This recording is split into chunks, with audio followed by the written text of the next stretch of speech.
Hey there, you are listening to Two Grown-Ups and a Mouse, episode number 2, with AJ and Andrew. Today we're talking about Coronado Springs Resort, Tiffins Restaurant, and Food and Wine Festival 2018 at Ep2.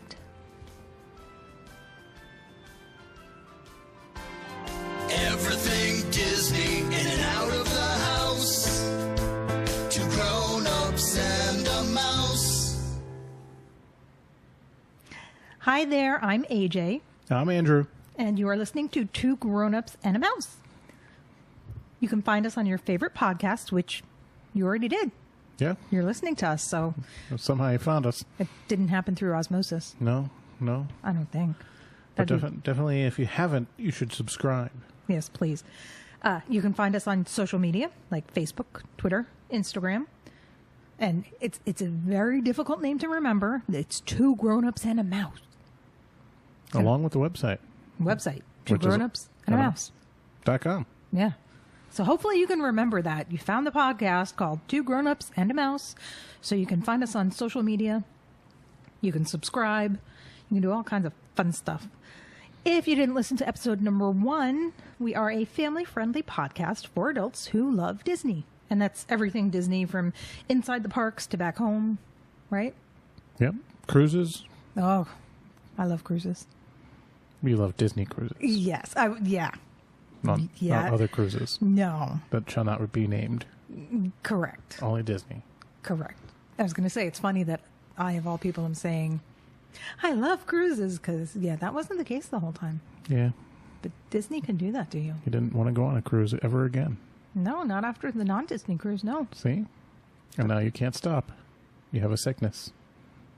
That's besides the point. There's a 12-step program for that. I'm AJ. I'm a Disney cruise addict. No, you're Andrew. I'm saying what you would be saying at the program. Oh. Anyway. Anyway, why don't we start with Coronado Springs Resort? Okay. That's one of my favorites. It is my favorite as well.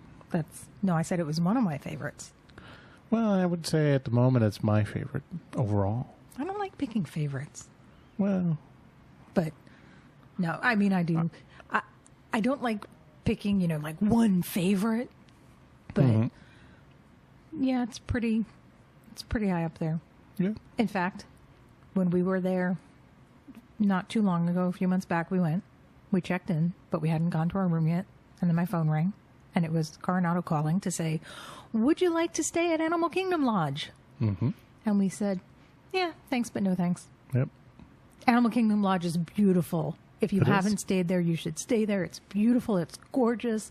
You can see the animals. Even if you don't get a Savannah view, you can go out into areas and still see the animals from within the resort. Just for us, Coronado's pretty convenient. Yeah. It's close to everything.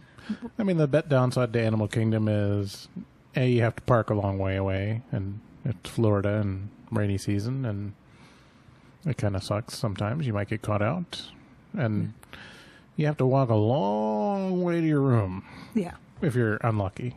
So it could be, it's a beautiful resort, so it's not a horrible walk, but Right. you can do a lot of walking before you end up having to do a lot of walking. Right.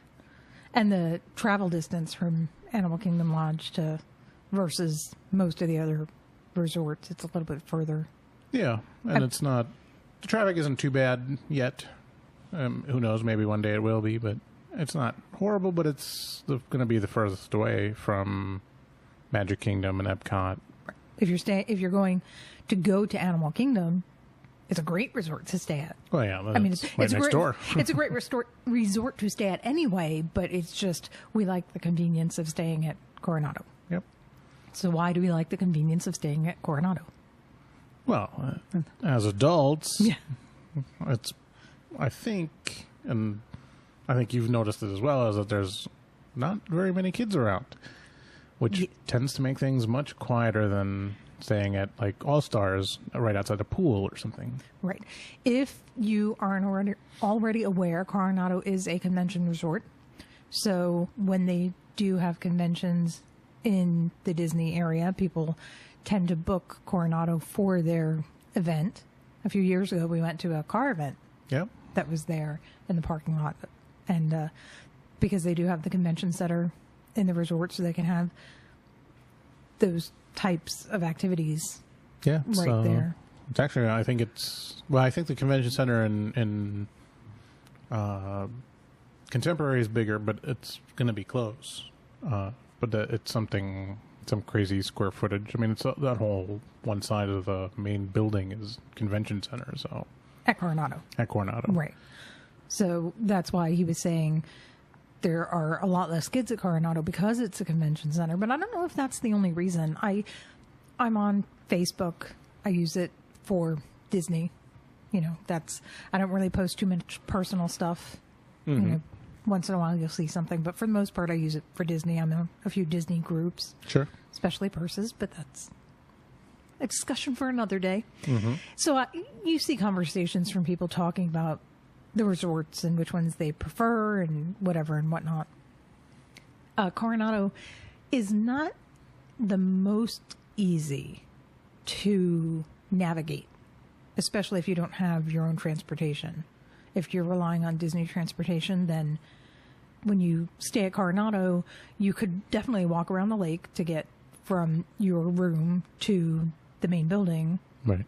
But some people don't want to do a lot of walking after walking in the parks all day, so they do have the buses that are relatively close to each of the main buildings. There are about 3 bus stops, I want to say. 3 or 4, yeah. Right. I don't want to misspeak, so There's a few of them around. Right. I'll admit that that's just a guess, but there's about 3 or 4 bus stops around the resort, so you can go to a bus stop and you can take that bus stop and go to the front of the resort if you want to go eat. But that's one of the reasons I think that people with kids don't want to stay there. Well, I think that's one of it. I think that there's not as many pools. It's not as, in a value resort, almost every block of buildings has a pool, plus the main pool. At Coronado, I think there's only a couple pools in the whole resort. Right.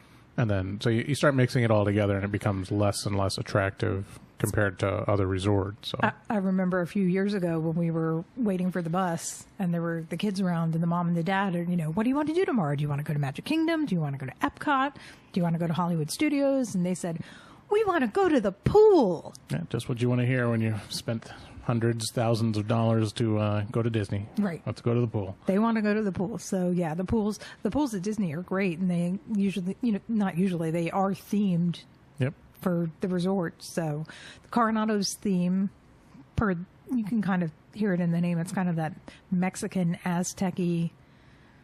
Yeah, I think they officially call it Spanish Mexican, which is kind of interesting, but that's what they call it. Well, and they call it the Aztec ruins, I think, in the dig site. Right. And then obviously the restaurants and all the theming in it is mostly Mexican. It looks Mayan, Aztec. Yeah. It has that look to it.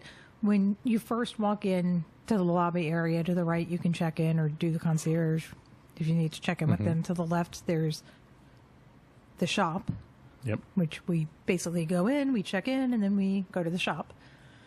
But they have their dining is basically in that area. They have the Pepper Market quick service, the Maya Grill, which is the table service, right, and Cafe Rick's, the quick service, where they also have the ice cream and pastries and quick breakfast. It's a quick place to go in and get a quick snack that's not prepackaged like you would get in the store. Right. So it's grabbing a piece of cake or a little bowl of fruit or like a breakfast item in the morning. Right. Or, grab a soda, trying to think what else. They had gelato. They have a few grab and go kind of things. Yeah. No, they have a little counter over there, but it's right, pretty nice. And they have Rick's Lounge, which has undergone a few changes. It's at least the 3rd iteration, I want to say. Give or take.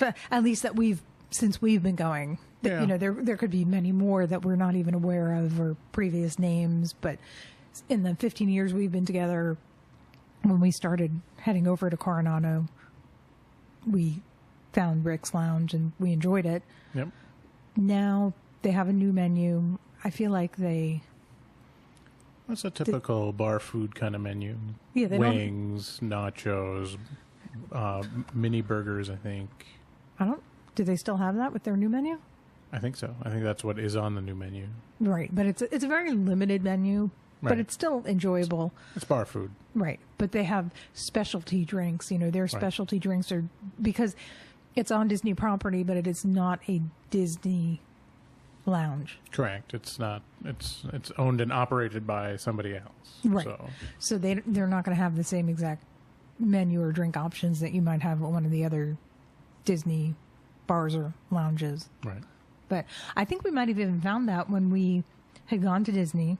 We were on the meal plan, and I was talking to the cast member who made the reservation for us, asking for recommendations on quick service. Mm-hmm. And he had recommended Pepper Market Right. because now, you know, in 2018, most of the quick service are like this, where you have different areas you can go to and Right. get different items. But at the time, not all of them were really set up that way. Right.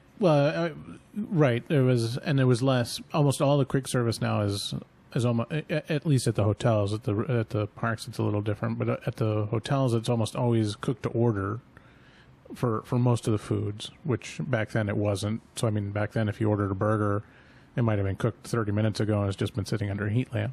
Right.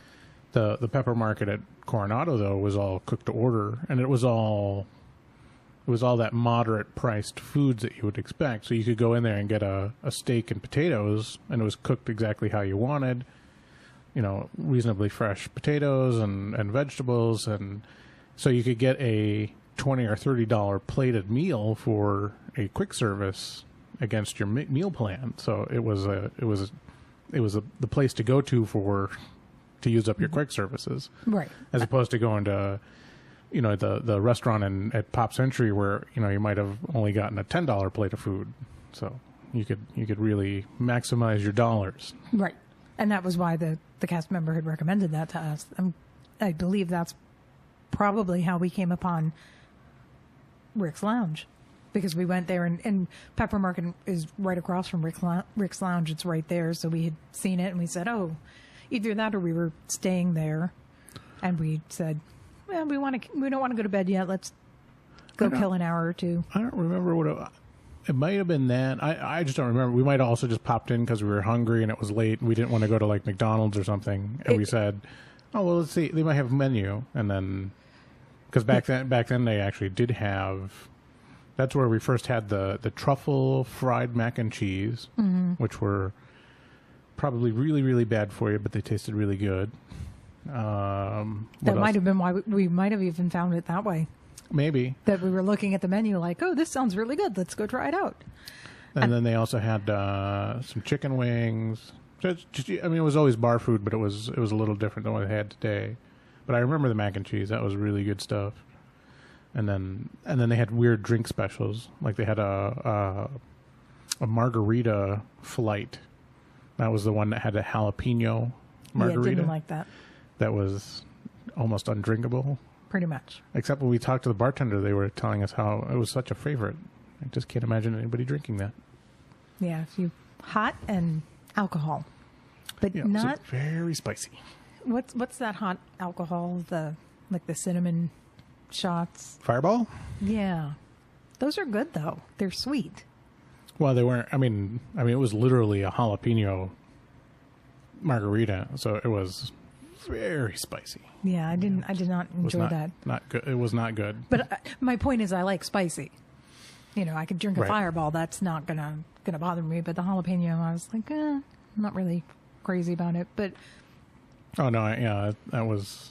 I couldn't drink it, right, and I'll eat. You know, hot wings kind of don't faze me. right. No, I miss the pomegranate pop martini. That Right. was like a pomegranate martini with Pop Rocks on the Yeah. outside. I don't believe they have that anymore. No, I don't think so. And No, they don't have anything on their menu to necessitate keeping the Pop Rocks handy. So Right. that was very sweet. And then, the last time we were there, they still didn't have food yet, but they had some more Florida microbrew beers. They also had some custom drinks that they've been making themselves of different, mixing different whiskeys and this and that and the other thing. And I think you tried one which you didn't like, which I kind of figured, but it actually didn't taste bad. So, since you gave it to me. No, he gave us a sample. Oh, that's right, because he was doing so because it was getting close to closing time. Yeah, so he made it for somebody else, and he had a little left over, so he gave us the sample, right. which is very nice of him to, because he knew that we had been looking at their new drink menu of what was going to be coming.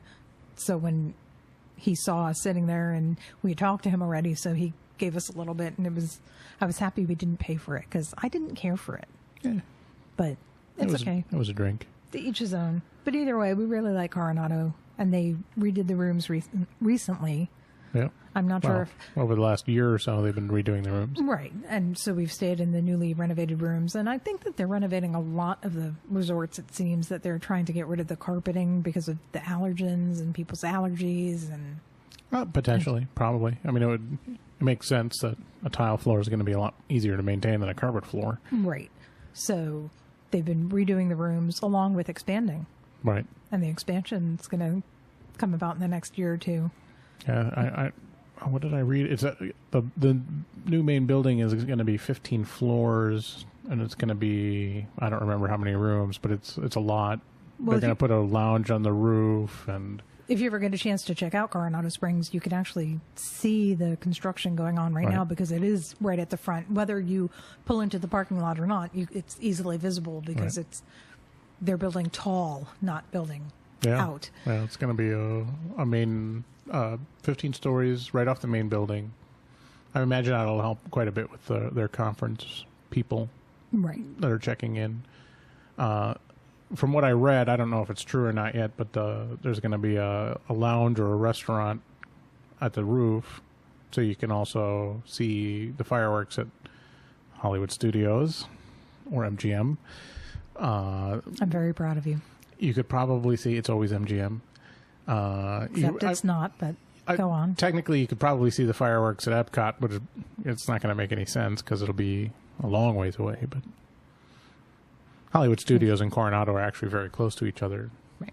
So needless to say, if you're looking for a resort that's very adult-friendly, but also kid-friendly, if you have kids, nothing wrong with staying there.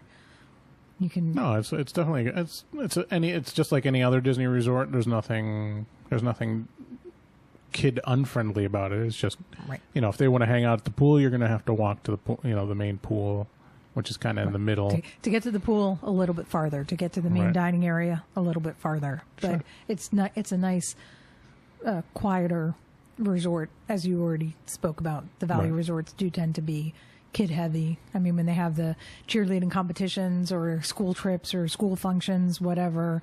Well, some of those are good, some of them are bad because it just depends. Like the cheerleading things, I think it was happening at offset from the times that we cared about anyway. So we hardly ever noticed it. But then like sometimes you'll get like a band thing or something, and then it's like just crazy noise. Yeah. And then, since we go so much, they upgrade us to from like a parking lot to a pool view all the time. It's like, nah, we don't want that. Yeah, we don't need the pool view. We have a pool in our backyard. Yeah. Yeah. If we live in South Florida, so we have a pool. We don't need to go to Disney to go to the pool. That's right. So. But it's but yeah, pools in the value resorts, they're noisy, depending on the time of year. But in the summer they are heated. Well, they are heated, but not that many people are crazy. What's cold for us? That too. It isn't cold for other people. When it's like in the 60s and we're like, yeah, it's kind of chilly outside, and these people, they're coming from 30, 40-degree weather. They're like, this is awesome. It's in the 60s. Oh, well, sure. But in the middle of the summer, I mean, people are in the pool starting at like 8:00 in the morning, and they go till midnight, and it's just nonstop, and it's just noise and noise and noise, which is fine, but we don't want to listen to it. Right. So we end up having to go, no, thank you. We'll take that parking lot view. Exactly. Put us on the corner away from everybody. Right. So that's enough about Coronado. Well, for now. I think we covered enough. We can talk about the rest of the restaurants at another time. Right. We'll do a show all on restaurants. Just be a restaurant themed show. But speaking of restaurants, we are going to talk about a restaurant. Yep. We're going to talk about Tiffins. Tiffins at Animal Kingdom. Yes. It is on Discovery Island. And if you go on the Disney website, if you want to actually look at the menu, you will see that it has $3 signs indicating that it is one of their more expensive. Well, $3 signs is the top. So it's the same as Victoria and Albert's? Well, it isn't, but even Victoria and Albert's gets $3 signs. But right. It's funny. It's at the low end of the top end. How about that? Exactly. Well, it says $35 to $59.99. Right, which is about the price of a course at Tiffins. So I think the that might be what the number is, but what they base the number on their main courses, like a main course costs $35 to $59.99. Maybe because some people are going to go in and just get an appetizer. Sure. Or the bread service is very coffee. Yeah. We'll talk about coffee when we get to dessert, but let's start with the bread service. Yeah. That is very popular. And now it comes with a tomato chutney, a smoked eggplant dip, and an apricot chutney. Mm-hmm. I thought when we went there a few months back, it's probably longer ago than I realized, but I thought that there was like a hummus. I thought so too. There was I thought there was almost 2 hummuses and then one of the apricot things. I know they changed the menu though, because before we had the show today, I went looking on the website just to refresh my memory over our experience. And I don't want to say I was going through a phase because I still enjoy them very much, but I really like my scallops. Mm-hmm. And they had scallops there. So we're like, oh, they have scallops. We're going to go to Tiffins and try it because they have scallops. They're not on the menu anymore. So I do know they did change the menu, so I wouldn't be surprised if the bread service that we had is a little bit different than what they're serving there now. I'm sure it is, but it's obviously the bread service is different than the usual. Here's a basket of bread and some butter, kind of thing. And so if you like bread service, I hear Jico at Animal Kingdom Lodge, which is all flavors of Africa. Right. At Animal Kingdom Lodge, that the theming is Africa. Mm-hmm. So if you enjoy bread service and you don't feel like going into Animal Kingdom, because you do have to have tickets into Animal Kingdom in order to go to Tiffins. Right. You could go to Jico. Sure. Or Boma or, one of the other restaurants at the lodge. Right. And you could try similar fare. Sure. Well, I think so. Yeah, people really tend to like the bread service. I think we had like a flatbread as one of the bread, like a flatbread, a pita. It came with like 3 different breads. I should say breads in quotes because it's not. Most of them weren't breads in the traditional sense. They were very much an African style because it was a pita-like style. They were all thinner, hard breads, or not a airy, doughy kind of bread. So, and then the sauces that came with it, or not. You can't even call them sauces, but they were dips. The dips were all very good. I thought it was. And dessert was good. I don't remember what I had. I don't think I might not have had anything actually. No, I think we got the chocolate and shared it. Now they have the South American chocolate ganache. And we did get pressed pot coffee. Yeah, the dark roast Sumatra was the one we got. And it's probably still the best cup of coffee I've had in a long time. Because it didn't taste at all stale it tasted very fresh. And it tasted like coffee should taste, which is very rare. So most of the restaurants that I don't mind Joffrey's coffee. I don't mind Starbucks coffee, which you can also find throughout the parks. But Kona Cafe at Polynesian has pressed pot coffee. Their coffee is also enjoyable. Yeah, but it's a Hawaiian blend instead of Sumatran. I don't like coffee unless it's looks like it's been burned 4 or 5 times and won't go through a paper filter anymore, so it's so thick. So, but I'm a little different in that regards.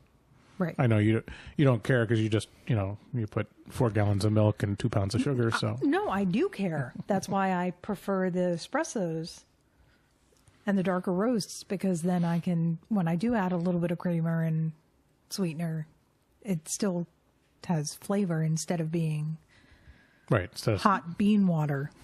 Hot milk flavored bean water. Yeah, I guess it still That's is very sweet. It still is hot bean water, but at least if I start with a darker roast, then you still taste the coffee. Yep. So no, that was a good cup of coffee. It was really enjoyable when we went to Tiffins, and I wouldn't mind going back there, even though they don't have the scallops anymore. Wow. But didn't you read something about now they're doing a fixed price menu or coming up shortly? Yeah, I've read in a couple places online that there's a fixed lunch menu, and fixed price. It's not on the Disney website yet, so this is just something that has been... Yeah, so definitely call and find out for sure before you make any changes or reservations. But the details online were it's $35 per person, and that includes, you can either do a appetizer main dish, or you can do a main dish and a dessert for your $35. And then there's a limited number of items, but it didn't look like they were, quote unquote cheaping out or anything, because it had swordfish and octopus and wagyu beef, and so it wasn't like it didn't look like it was a budgety kind of thing. No, you know what it sounds like to me, being that their main course options are from $35 to $60. That now, for your $35, you can get the main course and still get either a dessert or an appetizer. Right. This way you're not, because who wants to spend $50 minimum per person for lunch? Right. You want to spend that $50 on souvenirs. Oh, sure.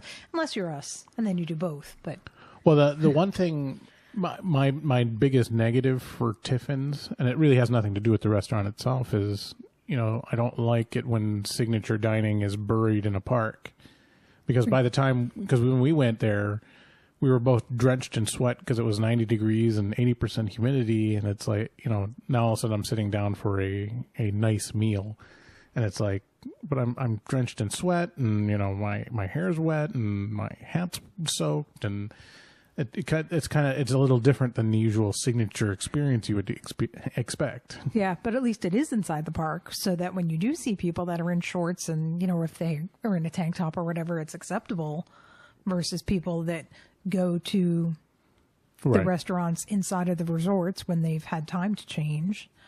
Disney's become a little more lax. They do have their dress codes for the restaurants, but because they know that time is valuable and people are going from park to park and they don't necessarily have time to go back to their resort before they go in for their dining reservation. So except for at Victoria and Albert's, probably Citrico's. I don't know. I mean, it's... But other than those two, I think that they've become much more lax, even though they do have a dress code.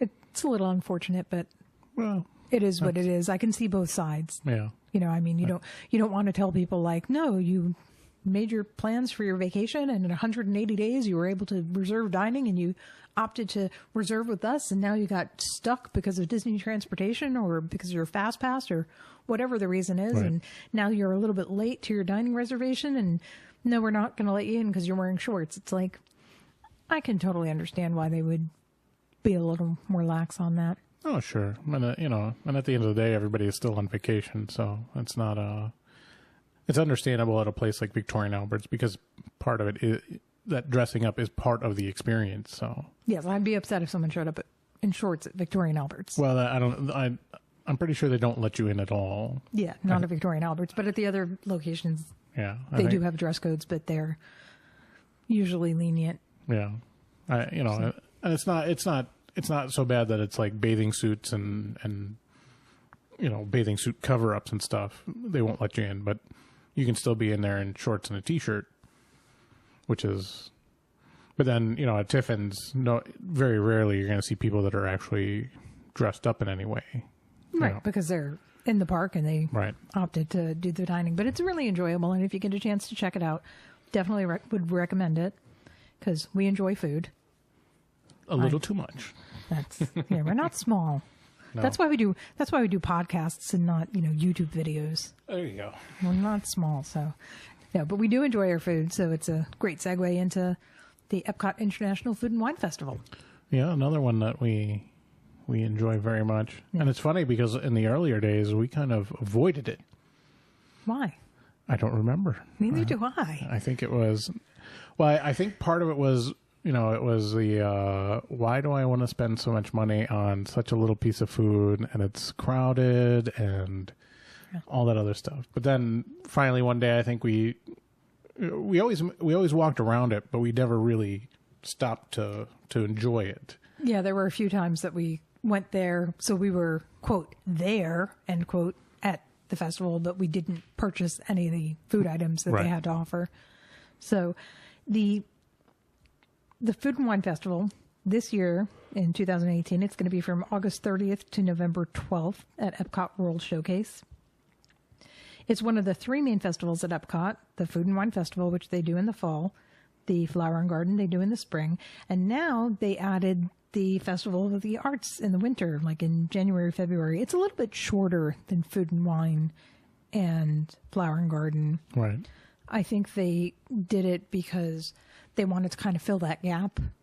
Well, I think so. I think it's always, the Disney always says, that they want to have whatever, a 90 or, 80 to 90% take rate on their hotels. So what are the slowest periods of time? And that January, February was always a really, really slow time. Well, it always cracks me up when people are like, oh, go at this time, it's so slow. Oh, go at this time, it's so slow. And it's like, yeah, you just have to get lucky. We have to get lucky. And then, like right now, with the economy doing fairly well, not just here, but it's also, other places in the world, because obviously there's lots of people that from outside of the world, outside of the country that visit.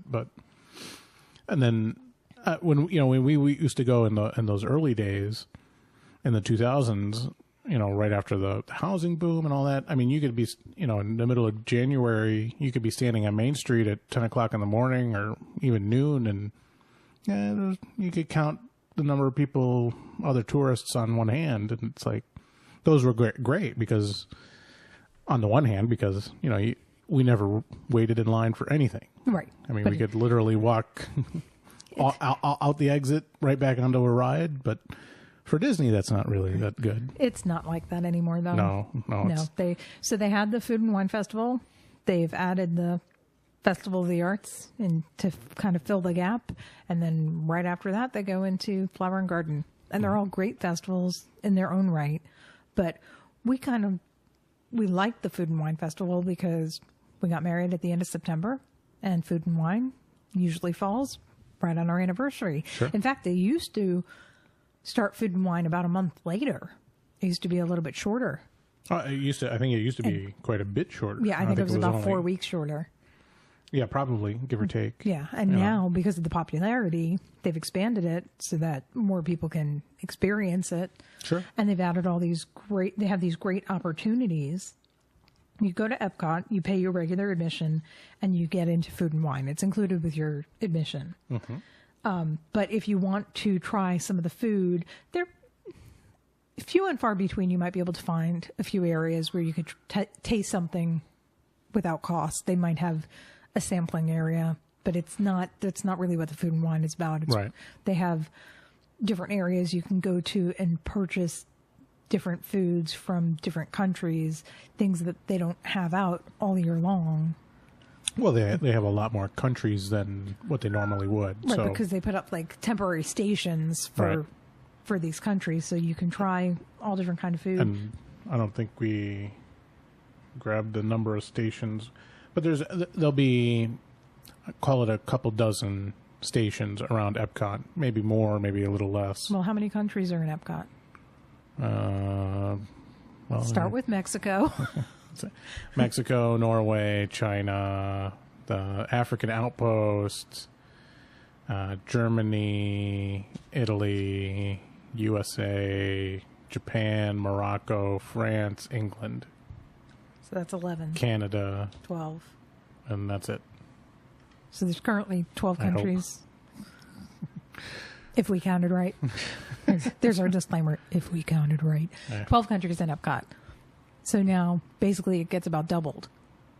Because in between each country, they put each country might have extra things, Right, yeah, extra Germany is a good example. Germany puts out well, they put out a couple because they'll have their beer garden, which is very popular. And then they'll also have another one that has more bratwursts, more German hot dogs. Right. And then, it's a kind of a mix between stuff that's not in the restaurant and a couple of things that are in the restaurant. Right.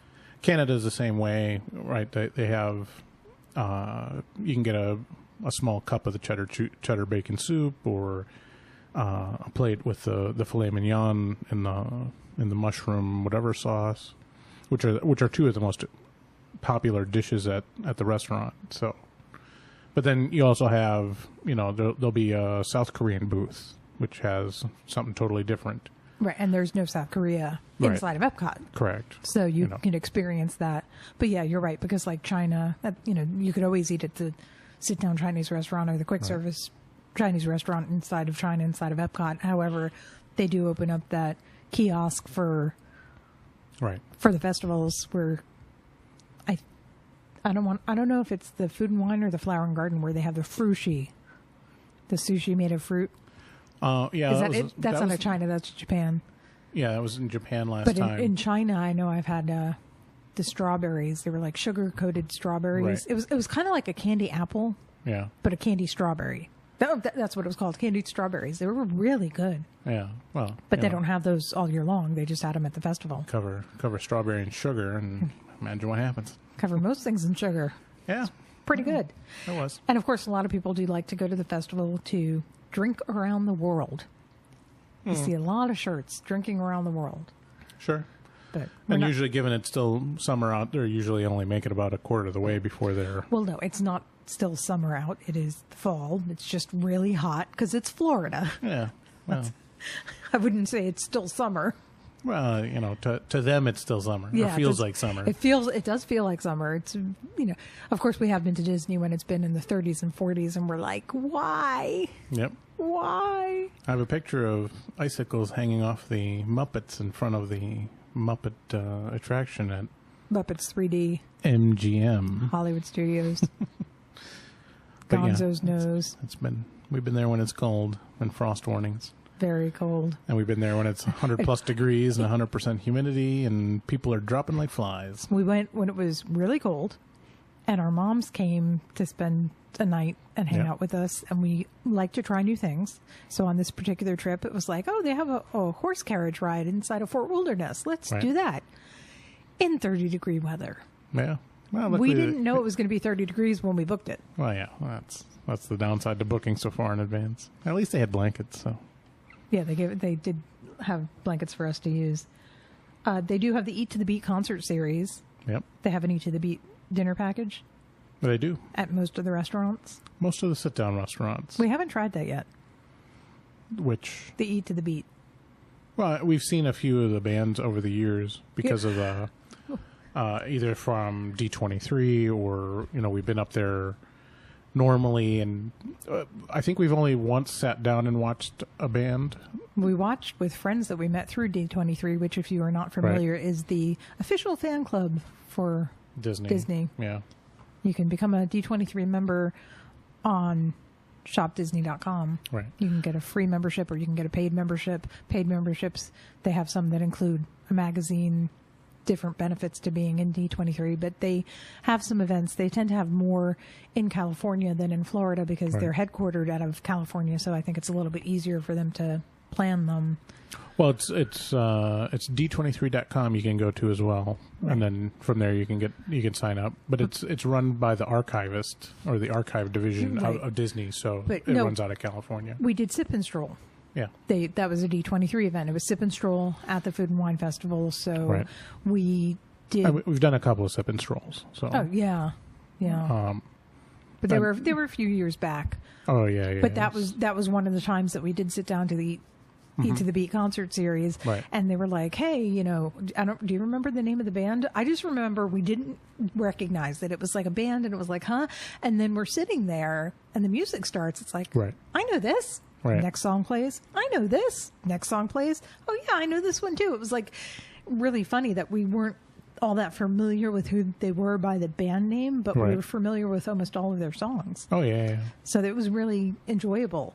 Yeah, if you're an adult, probably in your early mid-30s or older, you'll recognize almost all the music that gets played because it's all, it's a good chunk of it's pop music from the 80s and 90s. So you will have you'll know it. And you don't have to do the Eat to the Beat dinner package. You can just go wait and get seating in that outside arena area to listen to the music. Well, that's the nice thing with Eat to the Beat is you can basically stand anywhere in the American Pavilion and hear the music, obviously. Right. If you want to actually sit and watch the band, then that's where Eat to the Beat dinner package is nice because you can go eat at one of the restaurants. There is a minimum that you have to purchase at any restaurant. And I don't think you're able to use your discounts anymore. When you do, it seems that when you do those packages nowadays, it's like one or the other. You can either use a discount or you can get the package. I know. Well, we did it once for candlelight, and it was I think we had to order like an appetizer and a main dish, or a main dish and a dessert, and some sort of drink. Obviously, basically it was something like you had to spend over a certain amount of money. So that's probably going to vary by restaurant. So in a more expensive restaurant, you might only just need to get a main dish. That was about 3 years ago, I want to say. 3 years ago that they did it that way. So it might have changed since then. Yeah, it might have. But, you're not going to be able to just go in there and order a cup of coffee and then get reserved seating. Because that's the benefit is you get a reserved section for you. But like you just said, you don't even need the reserved seating because you can hear the music. Right. In that area, so there are a lot of good places to just go there and enjoy the music without having to worry that you have to get there early to get a seat. Right. They have the festival center, which is probably my favorite part of the festival. Well, there's shopping there, so exactly. Of course. Isn't that why we go to Disney? Well, it's where you get all the special shopping type stuff. The limited edition stuff is almost always there. The pin sets. Pass holder merchandise. Though I want to say at the last festival, it was a little more spread out. We got pass holder shirts when we were going down the pathway between Future World and World Showcase. Yeah, it's always been kind of a mix, but all of it will be at the festival center. But sometimes we'll see some of the shirts, but not all of them, or some of the. Like when they release purses, sometimes you'll see a bigger bag, but not the smaller bag, or vice versa, or maybe they won't have a magic band somewhere. But basically, it's always there. It also depends on the festival, correct? Because some festivals they'll only have the festival center open on the weekends, right? Or even not at all. Like we did. Which one did we do recently? I think it was Festival of the Art Festival where they didn't have a festival center this year. But that's the second year of the festival. We're sitting here at the table, and my mug display is right here, and I have the Epcot International Festival of the Arts inaugural 2017 mug right in front of me. So 2017 was the first year. Very happy it came back in 2018. Yep. Anticipate it coming back again and again. But do you remember, it was still called the Festival of the Arts when it was at Disney Springs, but actually it was at Downtown Disney. It wasn't Disney Springs at the time.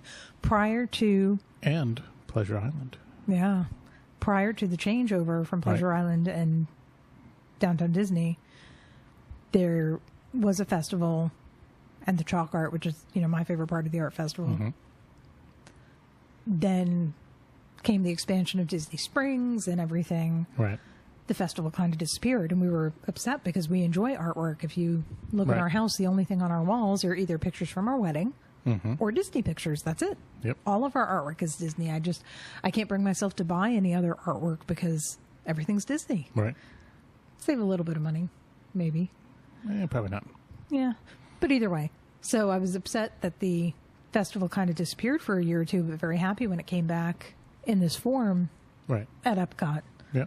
So I'm looking forward to see what they do this year with that. But I am looking forward to the Food and Wine Festival with all the events that they have. And did you see the Sunday brunch with the chef? I didn't see that one yet. Yeah, it's 2 hours long, $129 per guest, plus, of course, park admission.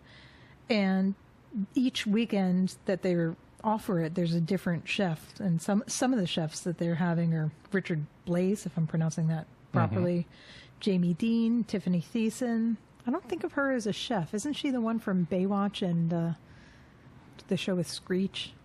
Yeah. Saved by the Bell. I didn't even know that she was a chef. Yeah, me either. Buddy Velastro, Art Smith. Art Smith has the restaurant in Disney Springs. Right. So does Morimoto.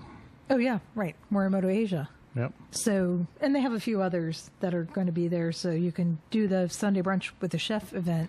Right. If it's not sold out already. Right. I'm sure that I wouldn't be surprised if Art Smith and Morimoto They'll probably go sold first. out. And then obviously the more, like Tiffany Thiessen probably would sell out sooner just from general fandom people. Yeah, people knowing her name. And then, the more famous the person is, the more likely they're going to sell out first. But it's a good, in the festival center, there's also a bunch of other things besides the shopping. Is they also do wine seminars and cooking seminars and free chocolate. There's a Giardelli shop in the back of the festival center, and they hand out the samples. They hand out samples of chocolate there. What's also really neat is every festival within the past few years that we've gone to, and gone inside the festival center, they've had the chocolate displays. Oh, the artwork, Yeah, beautiful, just beautiful artwork made out of chocolate. Right. So I have some good pictures of those. Those are really neat to look at. I mean, there's a lot of things that you go to the Food and Wine Festival or to any of the other festivals that we kind of mentioned sporadically, and you go to these events and then you find things that you may or may not have anticipated seeing. Right. I mean, it's like, yeah, it's a Food and Wine Festival, but who would have thought that they're going to have chocolate art? Right. Really, really creative stuff. Oh, yeah. And then the other big thing for all the wine drinkers and other, well, they don't have too much other booze, but they actually have quite an impressive wine selection. Cellar. It's a wine cellar. It's just not in the cellar. Pretty much. But almost all the specialty wines that you find throughout the Food and Wine Festival is available to buy. So you can buy it and then you can have it delivered to the front of the park or carry it around. No, you can't carry it around. You have to have it delivered to the front of the park because that's right. They don't let, if I'm correct, they don't let you walk around the park with alcohol and glass. I think it's the glass. Yeah. Is the big you can thing. walk around with alcohol because they're selling all the alcohol at the different pavilions, but you can't walk around with the glass of the alcohol. So they'll gladly bring it to the front of the park for you. That's right. For no fee. Right, and right. I didn't read anywhere if they were for pass holders, what they may or may not be doing.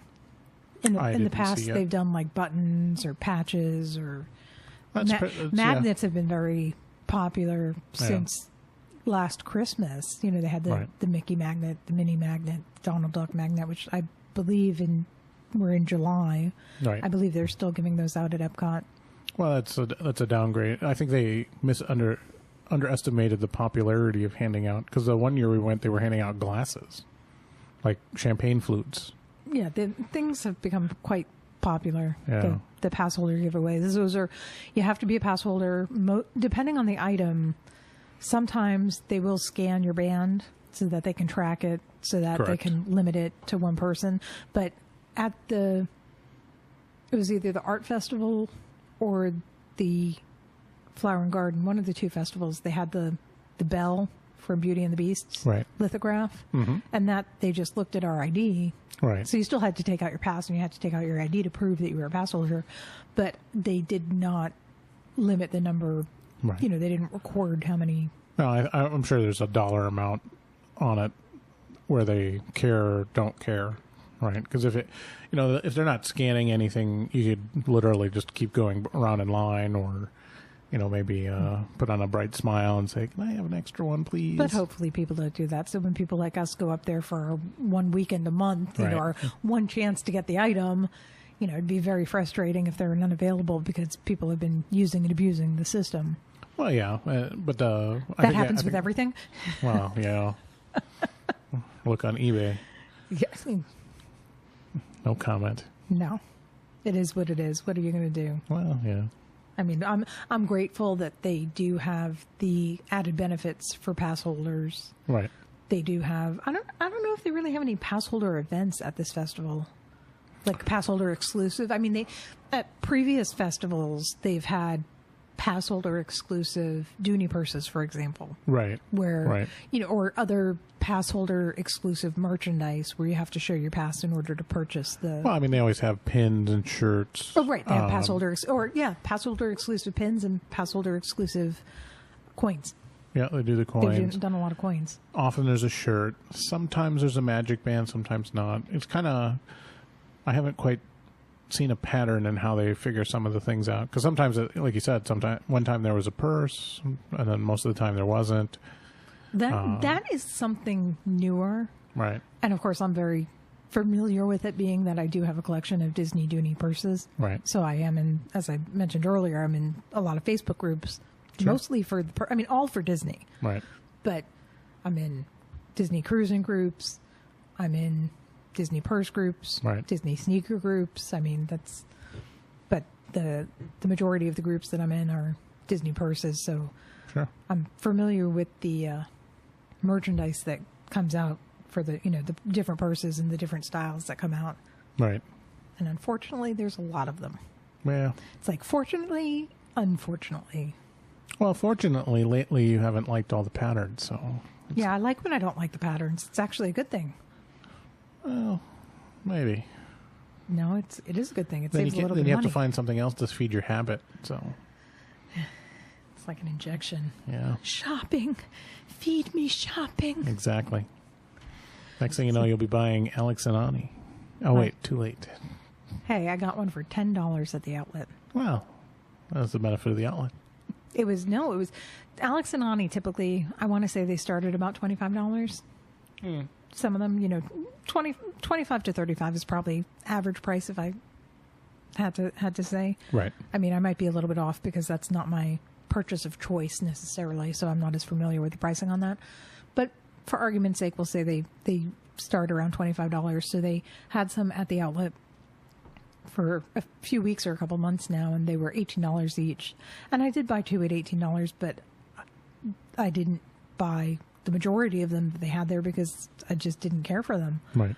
At $18, I was like, I mean, it's a great price, and if you like Alex and Ani, it's fantastic, but I waited, and then when I happened to be there recently, I found I was there on a sale day, and they were like, oh yeah, it's $10. I said, for $10, right. I'll buy one more, but if it hadn't been $10, I don't think I would have purchased it. Sure. So I do have a collection of Alex and Ani as well. So, but then again, we have a lot of collections, and you shouldn't laugh because you buy me a lot of it. I plead the fifth. Yeah. That means, yes, I do. I plead the fifth on that as well. Yeah, okay. So let's see, we covered Coronado Springs. Yep. Your favorite resort, one of my favorite resorts. Okay, it probably is my favorite resort, but I don't like picking favorites. Well, but, next week I might have another favorite, so it doesn't matter, Yeah. Well, that's a good thing about favorites. You don't have to, they're not, set in stone. Sure. You can change them. But no, definitely a great resort, especially for adults, even for kids. But, for adults, it tends to be a quieter resort. We talked about Tiffins restaurant in Animal Kingdom. Yep.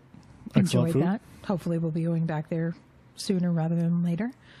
And the Epcot International Food and Wine Festival. Well, at least a preview of it. Right. Maybe we'll hit it again in the middle of it. No, we'll hit it again at the beginning and the middle and the end. Well, Since it's starting at the end of August, we could probably get there that first weekend. yeah, probably. Give or take. Probably. So thank you again for listening. Again, please subscribe. We love subscribers. You can find us on social media, Facebook, Twitter, Instagram. Very difficult to remember. Hope you can do it. 2 grown-ups and a mouse. Yep. All of them. Facebook, Twitter, Instagram, or our website. 2 grown-ups and a mouse. One big word. 2grownupsandamouse.com. Yep. I think you might be able to find us. And feel free to reach out to us if you have any questions, comments, or suggestions. We'd love to hear from you with any of them, questions, comments, suggestions, and you can do that on our social media or directly on the website. Yep. And that's it. I think so. So, Till the next one. good night, Goodbye. good morning. Good afternoon. No, just goodbye. Okay. Bye. Bye.